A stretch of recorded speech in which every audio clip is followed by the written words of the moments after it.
Escuchemos consejo de la palabra de Dios en Proverbios 5, 20 y 21. ¿Y por qué, hijo mío, andarás ciego con la mujer ajena y abrazarás el seno de la extraña? Porque los caminos del hombre están ante los ojos de Jehová, y Él considera todas sus veredas. Recuerda, Dios siempre te está observando.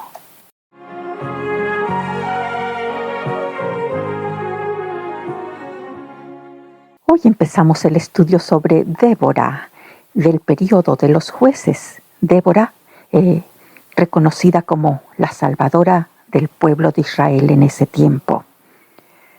La historia de su vida la podemos leer en Jueces 4 y 5. Los 400 años que mediaron entre la muerte de Josué y el comienzo de la monarquía abarcan el período de los jueces.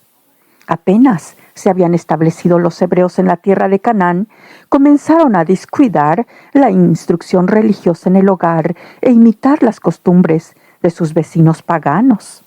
El cronista relata cómo dejaron a Jehová, el Dios de sus padres, que los había sacado de la tierra de Egipto, y fueron tras otros dioses de los pueblos que estaban en sus alrededores, a los cuales adoraron y provocaron a ira a Jehová, y adoraron a Baal y a Asterot.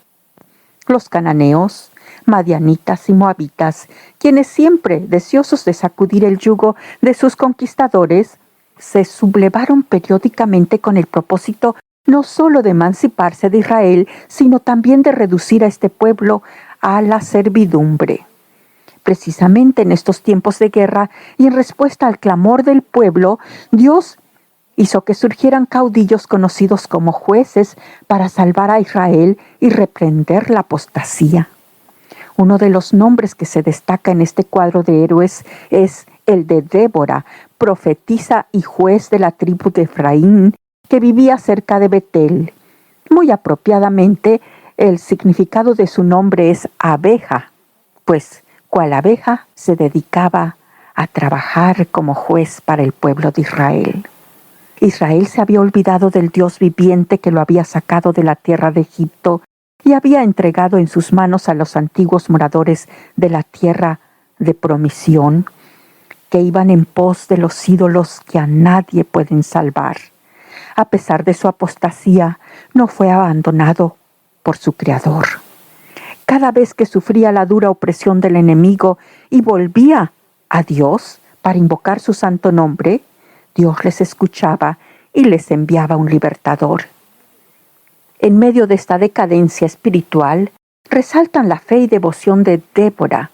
Consciente de su vocación, nunca vaciló en poner por obra las instrucciones divinas. Conocía a Dios en forma personal y no solamente por las referencias de sus padres. El Eterno le había hablado y sabía que sus promesas son siempre sí y amén. El primer acto que se atribuye a ella en el libro de los jueces es el de hacer recordar a otro siervo de Jehová acerca de la palabra que él le había enviado, y ella envió a Barak, hijo de Abinoam, de sedes de Neftalí, y díjole: ¿No te ha mandado Jehová de Israel diciendo: ve y haz gente en el monte de Tabor, y toma contigo 10,000 hombres de los hijos de Neftalí y de los hijos de Zabulón?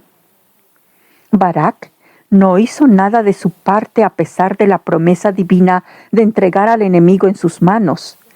Precisaba que alguien le estimulara, pues Dios había hablado.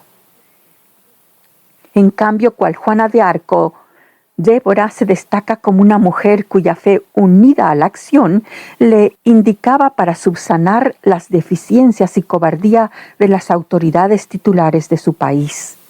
Siempre fiel en lo poco, se había preparado en la humilde esfera donde había nacido para mayores responsabilidades como la salvadora de la nación. Así que por unos 18 años los hebreos habían gemido bajo la opresión de un caudillo cananeo llamado Jabín.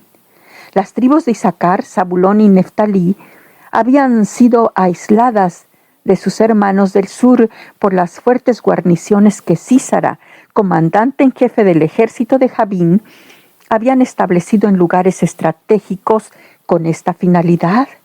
Los cananeos contaban con un rey fuerte, un general enérgico y un equipo bélico que incluía una fuerza blindada. Eran como 900 carros herrados. Para oponerse al poderío del enemigo, Israel no contaba sino con la palabra de Dios y la fe de la profetisa.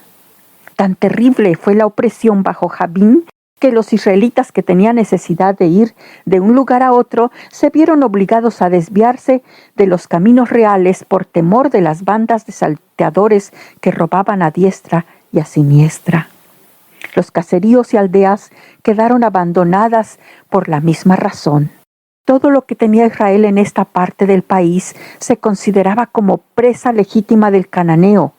El pueblo, casi desprovisto de armas, estaba a merced del opresor y lo peor de todo, el espíritu del pueblo había sido abatido a tal punto que toda resistencia parecía ser completamente inútil, pues con cada sublevación aumentaba más la tiranía del opresor. Así se dejaba ver el firmamento en que nació, cual estrella matutina, la valiente Débora, para anunciar la aproximación de un nuevo día de esperanza.